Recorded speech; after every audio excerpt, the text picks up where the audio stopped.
Welcome to the Lida podcast, your space to grow your influence and elevate your personal brand. In each episode, you'll hear inspiring stories, expert insights, and practical strategies to help you stand out, lift up others, and leave your mark on your team, your community, or the world. If you're ready to make your voice heard, you're in the right place. Let's dive in.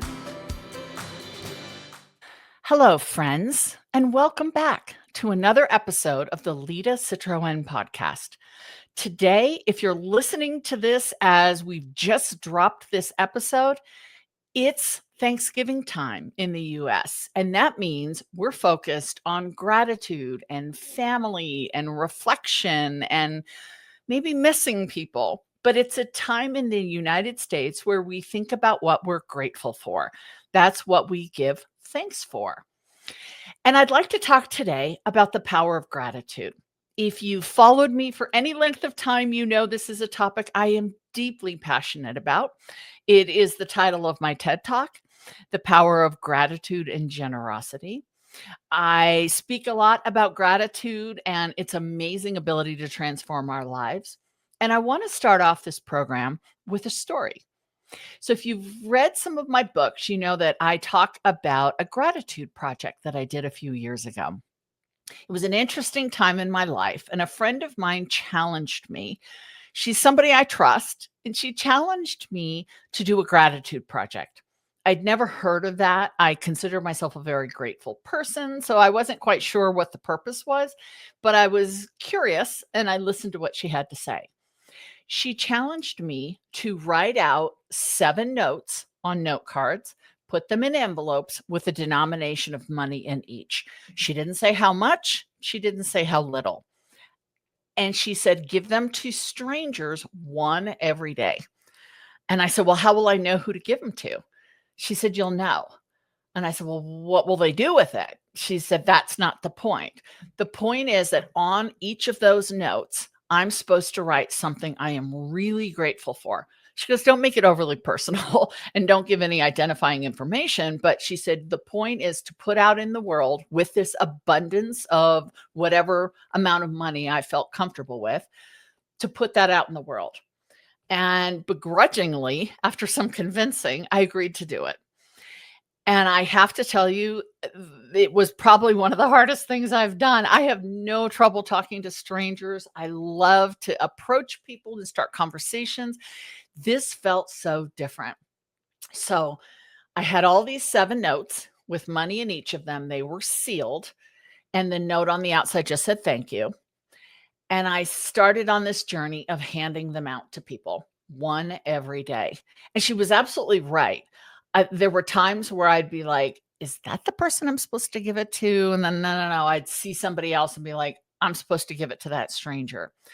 I'm not going to give away everything that happened that week because I've written about it. And I think maybe we can attach one of the articles in a show notes here. So you can actually see how it all played out. But I have to tell you, by the end of the week, not only had I shared little bits of gratitude for 7 days intentionally, but my heart felt so full of love and joy and appreciation. Now, I didn't want to repeat it because it was very uncomfortable. And I don't know why. I guess I have to think about that. But it was the idea of intentionally making my mission that day that I've got to find this person. There was a little bit of relief once I'd given out my card and the person didn't club me with an umbrella or something. But I did it for 7 days. And I'm not suggesting that you do a gratitude project like that. But if your heart calls you to do it and you want to learn more about it, happy to share more details about the experience. The point is, so often we get wrapped in our own thoughts, right? Our own head. We're consumed with what's going on in our life. And I know for a lot of you, this is a tough time, right? Maybe you're, desperately trying to keep your job, right? You're worried about what's going on in your market or your company. Maybe you're displaced right now and unemployed, wondering what comes next and who your next company is going to be, your next employer. Maybe you're mourning the loss of somebody you really cared about And we're about to go into the holidays where everything is about love and candy canes and joy, and you're not feeling it. Gratitude is actually something that can work towards that. It can work towards fixing that. And so it's that powerful that I wanted to dedicate a whole episode to it. And gratitude isn't something soft.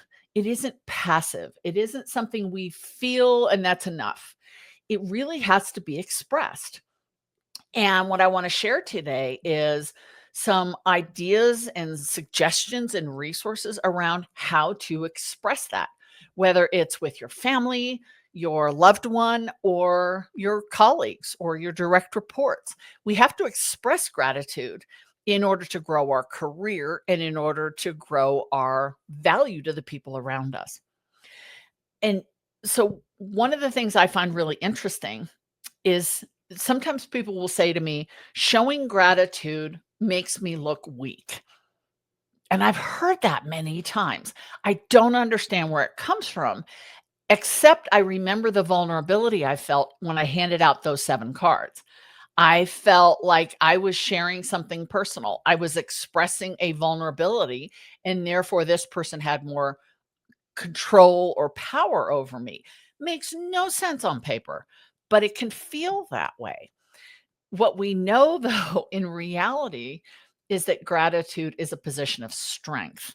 Gratitude means my confidence, my appreciation is so solid that sharing it with you is a way of giving more and getting more. We don't share gratitude with the goal of getting something in return, but we do share it and know that it replenishes instantaneously.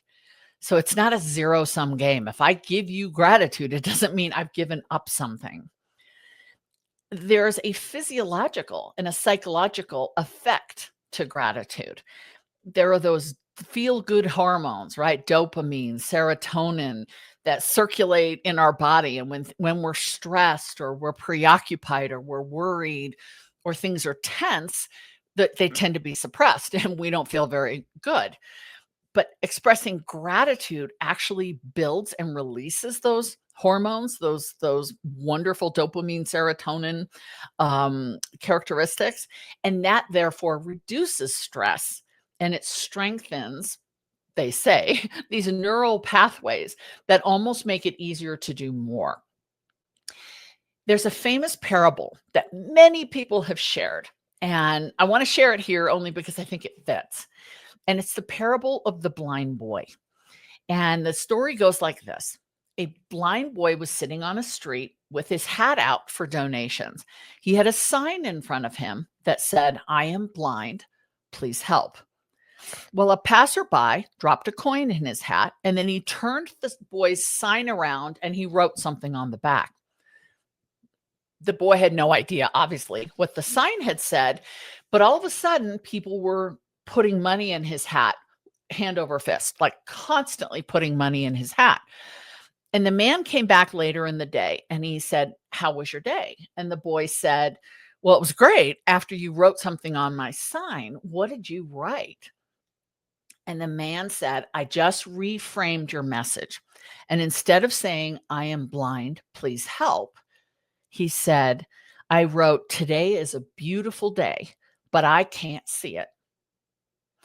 And reframing that message inspired people to be grateful, to be really appreciative of the fact that they could see it. And here's a young boy who can't. So I'm going to gift him some resources that might make his life a little better. It was a simple reframing. And I think oftentimes as leaders, as managers, as people going through this thing called life, we forget that sometimes we just have to reframe. I remember when the pandemic hit, and I remember how uncertain everything felt, right? We couldn't find toilet paper. We didn't know like how far 6 feet was apart that we were supposed to stand from people. We didn't know how long this was going to last. Everything was uncertain. And my husband's work became super busy because he worked in telehealth. And so that was ramping up big time for his employer. My work slowed down dramatically. And I remember thinking like, this is uncomfortable. I don't know what this is. And so I made a gratitude journal and I put it on our refrigerator, which happens to be the spot that we visit quite a bit in our house. And every time we would go to get something out of the refrigerator, I said, write something on this gratitude list, right? Just put something down. I don't care. The fact that we have a roof over our head, the fact that, our fridge is stocked, the fact that we're in good health, whatever it was, just write it on this list. And the list got really long. And just visually seeing that on a daily basis helped my mood shift, helped me feel that the uncertainty was a fact, but how I responded to it is in my control. So let's talk about how gratitude can be expressed for leaders, because it is important that we think about how we are showing appreciation to the people around us, especially in times of uncertainty, especially in times of great change. There was a study done by a company called Interact, where they asked 10,000 employees in the United States the number one complaint they had concerning their manager. This was the number one complaint that 10,000 employees had. And it was 63% came back and said it was a lack of appreciation. A lack of appreciation. That's a lot of employees not feeling appreciated. And conversely, when those managers appreciated their contribution, these employees, 10,000, said that their engagement and contribution and commitment increased by 60%. Those aren't small numbers. That is a huge number. And employers should take note. This is not the time to assume that everyone who works for you is grateful that they have a job, and therefore you don't have to think about all these things like gratitude and appreciation and all. That is not true. These employees can leave. They can still leave. They can retire. They can start their own company. They can get recruited away. So this is not the time to take your eye off the gratitude ball. What we know is that gratitude builds connections. And so for leaders who want to be seen as a human being, who want to be seen as real and agile and accessible and a visionary, then we have to build that connection. And gratitude is a great way to do that. If you've listened to my TED Talk, and if you haven't, I encourage you, please, it's 12 minutes, just watch it because it's really good. I talk about how the power of gratitude moved me in 2009, November 9, actually, 2009, to raise my hand to serve our military and talk about a community I knew nothing about. I had no friends or family member. Nobody I knew had been in the military or was in the military, so I didn't know anything about them. But I was moved to help. And while that was a pretty big lift, we're not only talking about the big swings that make a difference. Gratitude can show up in small ways. It can be holding a door open for someone, right? What a small gesture, but it makes somebody feel seen. It can mean thanking your employee for working an extra hour that day when they had, kids at home that might be waiting for them. It can be small things. It can be big things. It can be financial, right? Those of us connected to nonprofits know that fundraising is a big part of keeping the doors open. So gratitude can be, look, I've got financial resources and I can give those because I'm grateful for the service or the work or the commitment of a nonprofit. And so we can gift financially. We can gift our love or insight or spiritual awakening. We can gift any number of things. But if we forget about gratitude, then we forget about our humanness. And when it's hardest, when things are stressful, when we're challenged to put a smile on our face, that's usually when it's toughest to express gratitude. And the slippery slope there becomes if we slip into a scarcity mindset. When I was talking about, the COVID pandemic, and maybe this was your experience, it was very easy to start looking at all the things that we weren't going to have, right? We weren't going to be able to travel in the short term, the way we had. We weren't able to gather. We weren't, that was discouraged. We weren't able to shake hands with people. What a dumb thing, but I missed it so much, right? Just being able to shake hands with a human being and stand close enough that I could tell their eye color, right? Um, as soon as we go into a scarcity mindset where we are focused on what we don't have, then we self-protect and we go inward. And we forget that we're part of a social construct that has us around other people, has us connected to other people. We forget that interrelational, sort of glue that keeps us together. It's very easy to start thinking about what we don't have instead of celebrating what we have. And it might sound corny. I get it. To say, write down all the things you're grateful for. But there's some truth to it, right? We talked about what it does for you physiologically and psychologically, but there is some truth to it, because when you really make that list, then you see that it isn't about the things you might have prioritized. And what happens when we see a list of someone who has a lot less than us, right? They might have health issues, they might have financial issues, they might have career issues, and yet they're making a gratitude list and it's long? Like, how is that possible when I have everything? Because it's a mindset, right? And a growth mindset says you seek opportunity, you look at possibility. Scarcity says I hold on to what I have and I'm afraid I won't get more. Therefore, I'm not going to be generous. Gratitude plays no part. But a growth mindset says I can give away, I can share, I can gift to others because I will get more back. And not that I'm doing it for that reason, but I'm not afraid of running out, right? I remember when I wrote my very first book, right? 7 books ago, my first book, Reputation 360, Creating Power Through Personal Branding. And I had several colleagues, this didn't just happen once or twice. Several colleagues said to me, "You've given all the steps away here, like how to build a personal brand. Like, you should hold something back because then people need to hire you." And I understood that, but it didn't reconcile with how I saw the world, right? I didn't believe that holding something back to get something was in the spirit of gratitude. And I did. That book, I mean, admittedly, many years earlier, gave away what I knew about personal branding and how to do it for yourself. So you didn't need to hire me. And I still have that approach on social media. Think about how you're showing up online, right? My team and I know that it's like, let's give the cheat sheets. Let's give the tips. Let's give the 5 steps. Let's just give it all out there, because that isn't going to take away from our business. That isn't going to take away from who we are, because the brand of Lida 360 and my brand is to be generous, and that generosity comes from gratitude.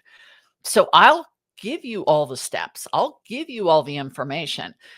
If you can't do it yourself, I'm here to help, and I would love to be hired, but I'm not going to hold something back out of a scarcity mindset or out of a belief that that's where my value comes from. So if you're thinking about scarcity, if you're thinking about limitations, if you're saying, yeah, but, and holding back those good ideas, let's see if there aren't some ways to start expressing gratitude. And I talked about a gratitude journal. I talked about putting a list on your refrigerator or whatever room of the house you visit the most. Or maybe it's something private. Maybe it's more in your phone. That's fine. But start making lists of things that you're grateful for.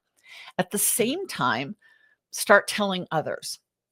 So, one of the things I'm a huge advocate of is the thank you note, and in particular, a handwritten thank you note. People don't do them anymore. It's so unusual to get one, right? Oh my gosh, is this spam? Right? Did I get it on a mailing list? No, a human being actually wrote this. And if you're curious, On my YouTube channel, there's a video about how to write a thank you note, and it was one written to me. I'm very grateful for it, and it covered all the steps of expressing gratitude. It was specific. The person didn't just write me and say, "Hey, thanks for your time. I learned a lot. Peace out." Right?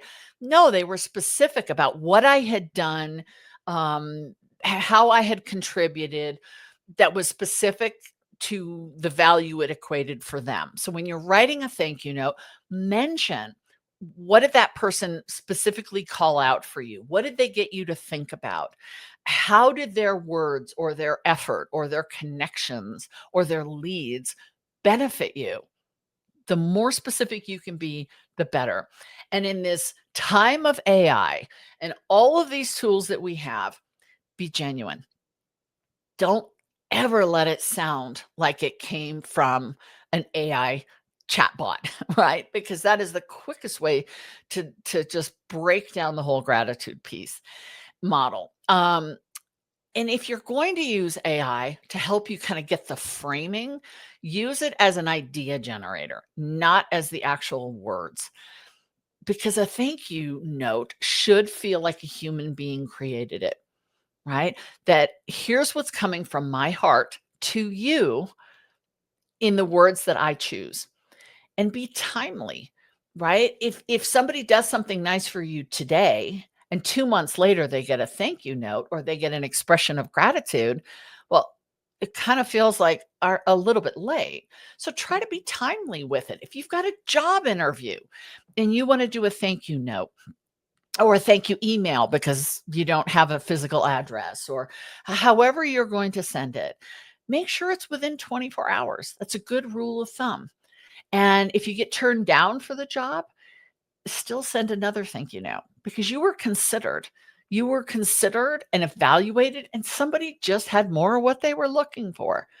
If somebody spends the time to coach you or mentor you or help you with something, sending a handwritten thank you note is really valuable. And I teach this when I teach, especially military transition, but when I teach any type of personal branding, I talk about, how to write thank you notes and how to express gratitude. And I'll sometimes say to people, or to the audience, I'll go, okay, so what do you think makes a good expression of gratitude?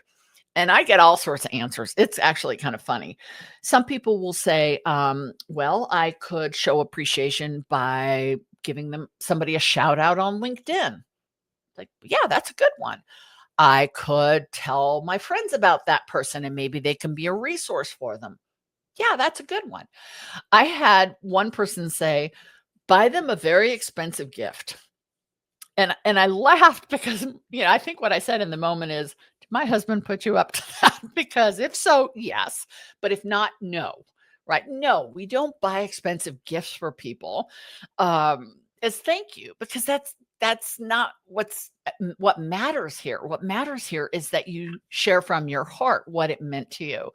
So don't worry about spending money. Just put your thoughts down on paper.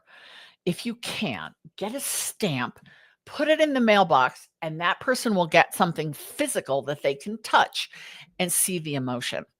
If you don't have that option, put it in an email, but make sure it reads different from a business email.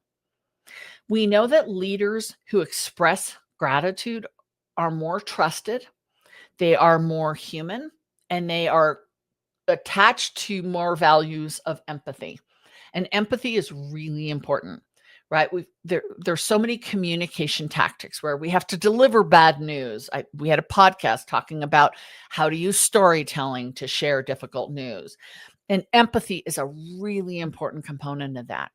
And gratitude and empathy go hand in hand, because if I'm grateful and I'm expressing it to you, I'm thinking about how you want to hear that gratitude. Right? I'm not thinking about how I want to share it. I'm thinking about how it will be most meaningful to you. Your voice matters. My new book, The New Rules of Influence, shows you how to build long-lasting impact with authenticity, no tie or title required. Get your copy of the book today and start owning your voice. And the thing I want to leave you with, how I want to end this program, is that gratitude is an influence multiplier. If you are grateful and you demonstrate gratitude and other people experience that, what happens is they have now seen it modeled and they go out and they show gratitude and they reciprocate the feeling that you had sharing with them. They want that same feeling, those feel good hormones, right? Dopamine, serotonin. And they start to advocate and build that in their communities. So it has this ability to multiply and grow. And it's, hey, especially in times when things are tough, we really need more of it. When things are great, we should absolutely lean into gratitude because we shouldn't take it for granted, and we should celebrate all we have been gifted and blessed with, and acknowledge the abundance. But when times are tough, avoiding a scarcity mindset and going towards growth, going towards abundance and love and gratitude, it's what this season is about, and it really can become part of your daily practice.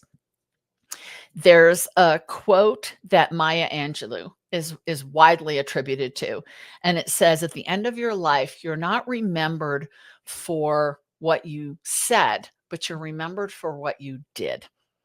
And I love that quote because we can say thank you, but are we showing thank you? Are we building on gratitude? And, if you've got some time off, it's the holidays.